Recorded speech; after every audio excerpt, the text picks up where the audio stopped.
अत्यंत दुखद हृदय फट जाता है ऐसा घटना देखकर। माँ बाप परिवार पर क्या गुजरता होगा। जाति के नाम पर योग्यता का चीरहरण। आईआईटी जेई मेन 2025 की कट ऑफ पर सवाल जरूरी है। निःशब्द हूं। आईआईटी जी ईमेन 2025 के परिणामों ने न केवल लाखों छात्रों की मेहनत पर प्रश्न चिन्ह खड़ा कर दिया है, बल्कि हमारी शिक्षा व्यवस्था की वर्तमान दिशा पर भी गंभीर सवाल उठा दिए हैं। Aditi Mishra 90 percentile disqualified. Hansraj Meena 47 percentile qualified.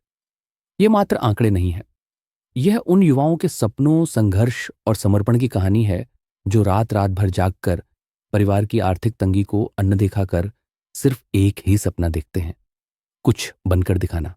लेकिन आज सवाल यह है कि क्या योग्यता अब भी इस देश में मायने रखती है? यह क्या है अगर योग्यता का अपमान नहीं?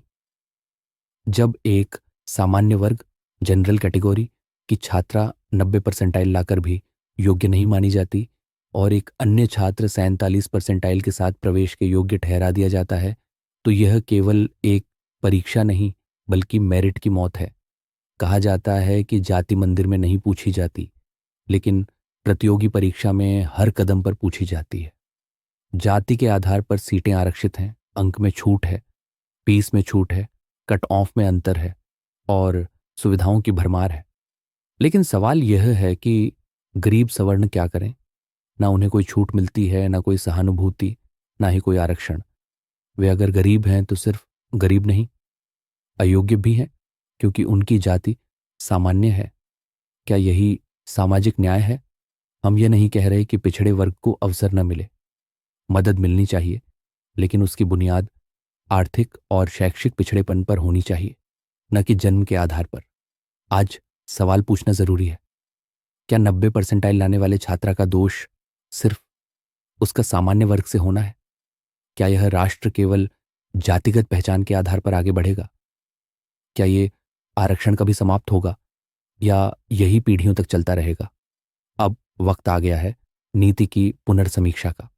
जरूरत है एक ऐसी व्यवस्था की जहां योग्यता, मेहनत, आर्थिक स्थिति और सामाजिक परिस्थितियां चारों को मिलाकर फैसला लिया जाए, ताकि न्याय सिर्फ नाम का ना हो बल्कि वास्तविक रूप से सबके लिए हो। क्योंकि देश तभी आगे बढ़ेगा जब हर युवा को समान अवसर मिलेगा, बिना किसी जातिगत भेदभाव के।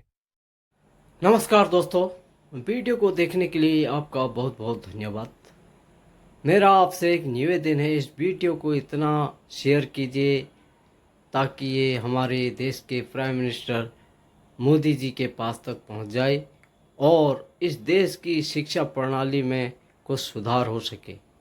सुधार ज़रूरी है दोस्तों। इस वीडियो को बनाने का ख़ास मकसद यही है कि हमारा देश सबके लिए बराबर कानून बने, सबको मौका मिले और एक तरफा कुछ भी न हो। जय श्री राम, भारत माता की जय, वंदे मातरम।